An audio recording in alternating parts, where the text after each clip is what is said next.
Hi there and welcome to another installment of World Football News. This time round we will be looking at an article that appeared in Esteemed Company. It reads, "Could an FC Porto midfielder be City's midfield saviour in January?" Pep Guardiola had confirmed that RODRI will miss the remainder of the season. That is definitely a huge blow for Manchester City going forward. For now, it will be on the players like Mateo Kovacic, Ilkay Gundogan, Rico Lewis and Matheus Nunes to fill the void left by RODRI's injury. Depending on how City cover the loss of RODRI, they may have to hit the market in January to add another midfielder to their squad. If they do look for another midfielder, could FC Porto midfielder Alan Varela be the perfect player to strengthen City's squad? Well, it has to be said that Manchester City won't find a like-for-like replacement for RODRI. That player simply doesn't exist. Such is RODRI's standing in the game. He is a one-of-a-kind player. If the champions are looking for a midfielder in January, it will likely be one to complement their current squad. There are a host of players out there who could fill that role. In my opinion, FC Porto midfielder Alan Varela may be the ideal player for City to target in January. What stands out in Varela's game is his passing ability and tenacity. He is tidy in possessor dictates. He's a prerequisite for any potential Manchester City player.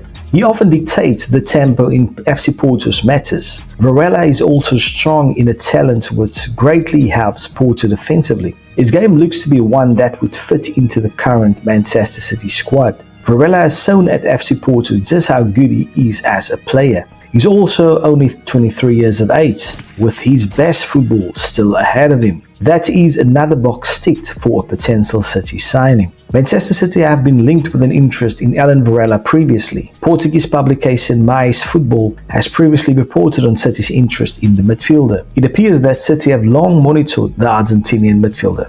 Well, time will tell if Manchester City do hit the transfer market in January to find another midfielder. If they do, Alan Varela could be the ideal player for the champions to fill the void left in their midfield by RODRI's injury. Well, then that brings us to the end of this particular article. Tell us what you make of this piece of news. Do you think that Manchester City should go out into the January transfer window and go and sign someone like Varela? Or do you think that they should stick with what they have? Seeing that he's still a very young player, well, it might be tempting for City to go after him if he could be a good addition to the Manchester City squad for now while RODRI is out injured, but also looking to the future. Well, give us your thoughts on this player below. If you have seen him play, do provide us with that as well. And we will definitely get back to you regarding this matter. Until next time though, this is World Football News.